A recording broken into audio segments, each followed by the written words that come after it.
Hi all, ഇനി നമുക്ക് communication എന്താണെന്ന് നോക്കാം. Communication is the process of passing information and understanding from one person to another. Communication എന്ന് പറഞ്ഞാൽ എന്താണ്? ഇൻഫർമേഷൻ പാസ് ചെയ്യുക. ഒരു പേഴ്സൺ മറ്റൊരാളിലേക്ക് ഇൻഫർമേഷൻ പാസ് ചെയ്യുന്ന പ്രോസസ്സിനെയാണ് കമ്മ്യൂണിക്കേഷൻ എന്ന് പറയുന്നത്. ഇനി ഇവിടെ ഇൻഫർമേഷൻ പാസ് ചെയ്തിട്ടുള്ള ഇൻഫർമേഷൻ ആ ഒരു റിസീവർക്ക് എന്തുകൂടി ചെയ്യണം? അണ്ടർസ്റ്റാൻഡ് കൂടി ചെയ്യണം കേട്ടോ. അപ്പോൾ ഇൻഫർമേഷൻ പാസ് ചെയ്യുക, അണ്ടർസ്റ്റാൻഡ് ചെയ്യുന്ന ഒരു പ്രോസസ്സിനെയാണ് കമ്മ്യൂണിക്കേഷൻ എന്ന് പറയുന്നത്. ഇനി ജസ്റ്റ് ഇതിൻ്റെ കുറച്ച് ഫീച്ചേഴ്സ് ഒന്ന് നമുക്ക് നോക്കി വെക്കാം, അല്ലെങ്കിൽ ക്യാരക്ടറിസ്റ്റിക്സ് നോക്കാം. ഇവിടെ കമ്മ്യൂണിക്കേഷനിൽ ഇറ്റ് ഇൻവോൾവ്സ് അറ്റ്ലീസ്റ്റ് 2 പേഴ്സൺസ് എന്നാണ് പറയുന്നത്. മിനിമം 2 പേരെങ്കിലും ഉണ്ടെങ്കിൽ കമ്മ്യൂണിക്കേഷൻ അവിടെ പോസിബിൾ ആവുള്ളൂ.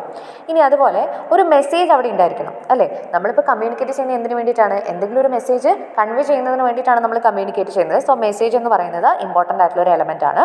ഇനി കമ്മ്യൂണിക്കേഷൻ എന്ന് പറയുന്നത് റിട്ടൺ കമ്മ്യൂണിക്കേഷൻ ആവാം, ഓറൽ കമ്മ്യൂണിക്കേഷൻ ആവാം, അല്ലെങ്കിൽ നമ്മുടെ ജസ്റ്റേഴ്സ് യൂസ് ചെയ്ത് നമ്മൾ എന്തെങ്കിലും ആക്ഷൻസ് ഒക്കെ കാണിച്ചുകൊണ്ടും നമുക്ക് കമ്മ്യൂണിക്കേഷൻ നടത്താനായിട്ട് സാധിക്കും. ഇനി കമ്മ്യൂണിക്കേഷൻ എന്ന് പറയുന്നത് 2-വേ പ്രോസസ്സാണ്. ഓക്കെ, അതായത് നമ്മുടെ ഇൻഫർമേഷൻ പാസ് ചെയ്യുന്നുണ്ട്, അതുപോലെ തന്നെ ആ പാസ് ചെയ്തിട്ടുള്ള ഇൻഫർമേഷൻ അണ്ടർസ്റ്റാൻഡ് ചെയ്യുകയും വേണം. സോ അത് 2-വേ പ്രോസസ്സാണ്. ഇനി കമ്മ്യൂണിക്കേഷൻ എപ്പോഴാണ് കംപ്ലീറ്റ് ആവുക? When the receiver understood the message properly.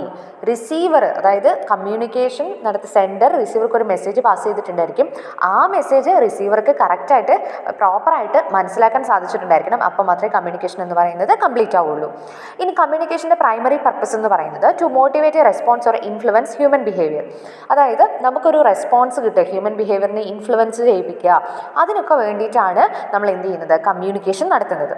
ഇനി കമ്മ്യൂണിക്കേഷൻ എന്ന് വെച്ചാൽ ടോപ്പ് ടു ഡൗൺ ആയിരിക്കാം, സൈഡ് ടു സൈഡ് ആവാം, ഡൗൺവേർഡ് കമ്മ്യൂണിക്കേഷൻ ആയിരിക്കാം, അപ്വേർഡ് കമ്മ്യൂണിക്കേഷൻ ആയിരിക്കാം. ഡൗൺവേർഡ് കമ്മ്യൂണിക്കേഷൻ എന്നൊക്കെ പറഞ്ഞാൽ എന്താണ്? ഒരു സുപ്പീരിയർ സബോർഡിനേറ്റിനോട് കമ്മ്യൂണിക്കേറ്റ് ചെയ്യാൻ പറ്റും. ഓക്കെ, ഇനി അപ്വാർഡ് എന്ന് പറയുമ്പോൾ സബോർഡിനേറ്റിന് സുപ്പീരിയറിനോട് കമ്മ്യൂണിക്കേറ്റ് ചെയ്യാൻ പറ്റും. ഇനി ഒരേ ലെവലിൽ വർക്ക് ചെയ്യുന്നവർക്ക് പരസ്പരം കമ്മ്യൂണിക്കേറ്റ് ചെയ്യാൻ പറ്റും. ദെൻ ഇനി കമ്മ്യൂണിക്കേഷൻ എന്ന് വെച്ചാൽ ഫോർമൽ കമ്മ്യൂണിക്കേഷനും ആയിരിക്കാം, ഇൻഫോർമൽ ചാനൽസിൽ കൂടിയുള്ള കമ്മ്യൂണിക്കേഷനും ആവാം. ഇനി it is N integral part of the process of exchange എന്ന് പറയാം. എക്സ്ചേഞ്ച് നമ്മൾ എന്താ പറയുക, എക്സ്ചേഞ്ച് ചെയ്യുന്ന ഒരു പ്രോസസ്സാണ് എന്ന് വേണമെങ്കിൽ നമുക്ക് കമ്മ്യൂണിക്കേഷനെ പറയാം. പിന്നെ അതുപോലെ തന്നെ ഇതിൻ്റെ ബേസിസ് ആയിട്ടുള്ള കാര്യം എന്താണ്?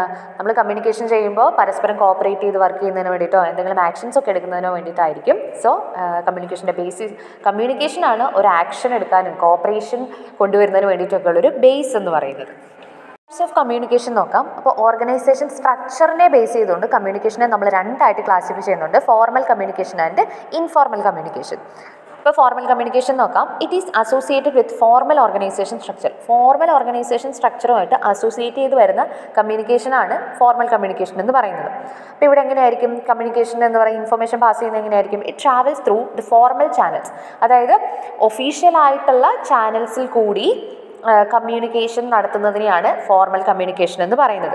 അപ്പോൾ അവിടെ ഒഫീഷ്യലി ഒരു ഫോർമലായിട്ടുള്ള ചാനൽ ഓഫ് കമ്മ്യൂണിക്കേഷൻ ഒരു പാത്ത് അവിടെ എന്ത് ചെയ്തിട്ടുണ്ടായിരിക്കും? ഓരോ ഓർഗനൈസേഷനോട് പ്രിപ്പയർ ചെയ്തിട്ടുണ്ട്. ഇപ്പോൾ ഏറ്റവും ടോപ്പ് ലെവലിലുള്ള മാനേജർ, ആ മാനേജറിൻ്റെ തൊട്ട് താഴെയുള്ള ആൾ, ദെൻ അവരുടെ താഴെ ഒരു സബോർഡിനേറ്റ്. അപ്പോൾ ആ ഒരു രീതിയിൽ ആ ഒരു പ്രോപ്പർ ചാനലുണ്ട് അവിടെ കമ്മ്യൂണിക്കേറ്റ് ചെയ്യുന്നതിന് വേണ്ടിയിട്ട്.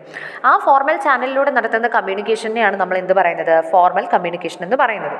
ഓക്കെ, ഫോർമൽ കമ്മ്യൂണിക്കേഷൻ്റെ അഡ്വാൻറ്റേജസ് നോക്കുകയാണെങ്കിൽ helps to maintain the authority of line executives. അതായത് സബോർഡിനേറ്റ്സിനെ കൺട്രോൾ ചെയ്യുന്ന ലൈൻ എക്സിക്യൂട്ടീവ്സിന് എന്ത് ചെയ്യാൻ പറ്റുന്നുണ്ട്? ഒരു അതോറിറ്റി മെയിൻറ്റെയിൻ ചെയ്യുന്നതിന് വേണ്ടിയിട്ട് ഇത് ഹെൽപ്പ് ചെയ്യുന്നുണ്ട്. അതുപോലെ തന്നെ ബോസിൻ്റെയും സബോർഡിനേറ്റ്സിൻ്റെയും ആറ്റിറ്റ്യൂഡ്, ബിഹേവിയർ, അങ്ങനെയുള്ള കാര്യങ്ങളൊക്കെ അണ്ടർസ്റ്റാൻഡ് ചെയ്യുന്നതിന് വേണ്ടി കമ്മ്യൂണിക്കേഷൻ ഹെൽപ്പ് ചെയ്യുന്നുണ്ട്. Helps to have better solution and relation. അതായത് എന്തെങ്കിലും പ്രോബ്ലംസ് വന്നിട്ടുണ്ടെങ്കിൽ നല്ല സൊല്യൂഷനും അതുപോലെ തന്നെ നല്ല രീതിയിലുള്ള റിലേഷൻഷിപ്സും ഒക്കെ അവിടെ മെയിൻറ്റെയിൻ ചെയ്യുന്നതിന് വേണ്ടിയിട്ടൊക്കെ ഫോർമൽ കമ്മ്യൂണിക്കേഷൻ നമ്മളെ ഹെൽപ്പ് ചെയ്യുന്നുണ്ട്.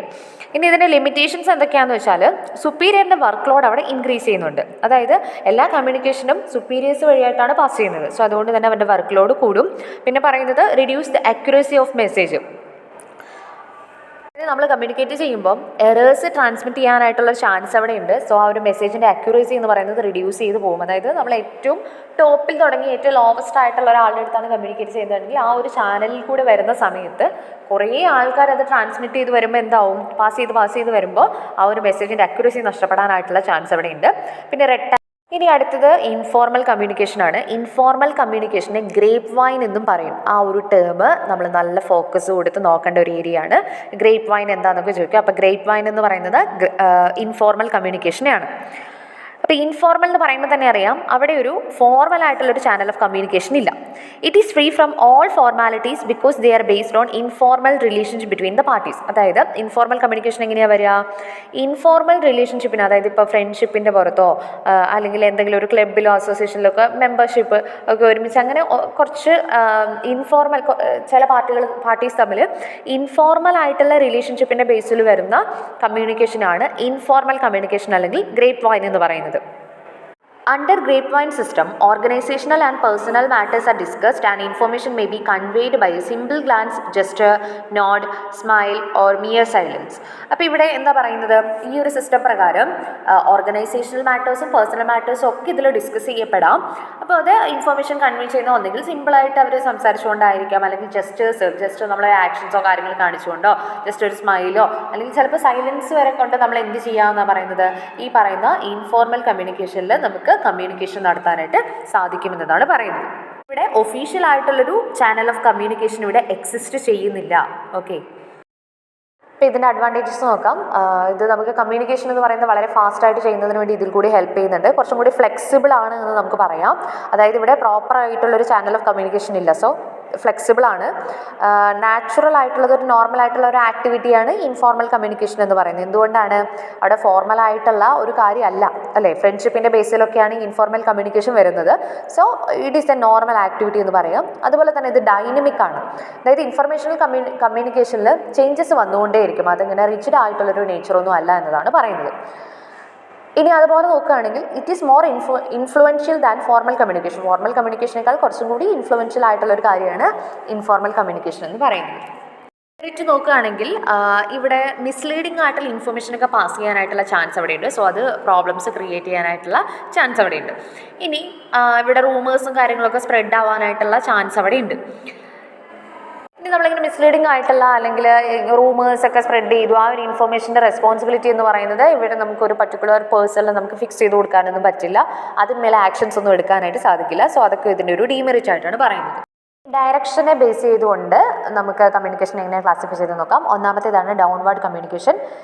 Communication flows from the superior to subordinate. അതായത് സുപ്പീരിയേഴ്സിൽ നിന്നും സബോർഡിനേറ്റിൻ്റെ അടുത്തേക്കാണ് കമ്മ്യൂണിക്കേഷൻ ഫ്ലോ ചെയ്യുന്നതെന്നുണ്ടെങ്കിൽ അതിനെ നമ്മൾ ഡൗൺവേർഡ് കമ്മ്യൂണിക്കേഷൻ എന്നാണ് പറയുന്നത്. അപ്വേർഡ് കമ്മ്യൂണിക്കേഷൻ എന്താണെന്ന് വെച്ചാൽ ഡൗൺവേർഡിൻ്റെ ജസ്റ്റ് ഓപ്പോസിറ്റ് ആണ്. അതായത് സബോർഡിനേറ്റ് ലോവർ ലെവലിൽ നിന്ന് അപ്പർ ലെവലിലേക്ക് നടത്തുന്ന കമ്മ്യൂണിക്കേഷനാണിത്. അപ്പോൾ സബോർഡിനേറ്റ് എന്ത് ചെയ്യുന്നു? സുപ്പീരിയർ പൊസിഷനിലുള്ള ആളിലേക്കാണ് കമ്മ്യൂണിക്കേഷൻ ഫ്ലോ ചെയ്യുന്നതെന്നുണ്ടെങ്കിൽ അതിനെ അപ്വേർഡ് കമ്മ്യൂണിക്കേഷൻ എന്ന് പറയുന്നത്. ഇത് ഹൊറിസോണ്ടൽ കമ്മ്യൂണിക്കേഷൻ ആണ്. അതിനെ നമ്മൾ ലാറ്ററൽ കമ്മ്യൂണിക്കേഷൻ എന്നും പറയും കേട്ടോ. അപ്പോൾ ഇങ്ങനത്തെ ടേമുകളൊക്കെ ഒന്ന് നോക്കി വെക്കണം. It is the communication between 2 or more persons operating at the same level of authority. Same ലെവലിൽ തന്നെ വർക്ക് ചെയ്യുന്ന 2 അതിൽ കൂടുതലോ പേഴ്സൺസ് തമ്മിൽ നടത്തുന്ന കമ്മ്യൂണിക്കേഷനെയാണ് ഹൊറിസോണ്ടൽ കമ്മ്യൂണിക്കേഷൻ എന്ന് പറയാം. ഇപ്പോൾ ഡിപ്പാർട്ട്മെൻറ്റ് ഹെഡുകൾ തമ്മിൽ പരസ്പരം നടത്തുന്ന കമ്മ്യൂണിക്കേഷൻ നമുക്ക് എന്ത് പറയാം? ഹൊറിസോണ്ടൽ കമ്മ്യൂണിക്കേഷൻ എന്ന് പറയാം. ഇനി വേ ഓഫ് എക്സ്പ്രഷനെ ബേസ് ചെയ്തുകൊണ്ടും നമുക്ക് കമ്മ്യൂണിക്കേഷനെ രണ്ടായിട്ട് ക്ലാസിഫൈ ചെയ്യുന്നുണ്ട്. ഓറൽ കമ്മ്യൂണിക്കേഷനും റിട്ടൺ കമ്മ്യൂണിക്കേഷനും. ഓറൽ കമ്മ്യൂണിക്കേഷൻ എന്ന് പറഞ്ഞാൽ എന്താണ്? സ്പോക്കൺ വേർഡ്സിൽ കൂടിയാണ് നമ്മൾ കമ്മ്യൂണിക്കേറ്റ് ചെയ്യുന്നതെന്നുണ്ടെങ്കിൽ അതിനെ ഓറൽ കമ്മ്യൂണിക്കേഷൻ എന്ന് പറയാം. ഓറൽ വേർഡ്സോ അതിന് അല്ലെങ്കിൽ ഫേസ് ടു ഫേസ് ആയിട്ടുള്ള കമ്മ്യൂണിക്കേഷനൊക്കെയാണ് നടത്തുന്നതെന്നുണ്ടെങ്കിൽ നമുക്ക് ഓറൽ കമ്മ്യൂണിക്കേഷൻ എന്ന് പറയാം. റിട്ടൺ കമ്മ്യൂണിക്കേഷൻ ആണെങ്കിലോ റിട്ടൺ വേർഡ്സ്, ഗ്രാഫ്, ചാർട്ട് ഇതൊക്കെ യൂസ് ചെയ്തുകൊണ്ടാണ് കമ്മ്യൂണിക്കേറ്റ് ചെയ്യുന്നതെന്നുണ്ടെങ്കിൽ അതിനെ റിട്ടൺ കമ്മ്യൂണിക്കേഷൻ എന്ന് പറയും.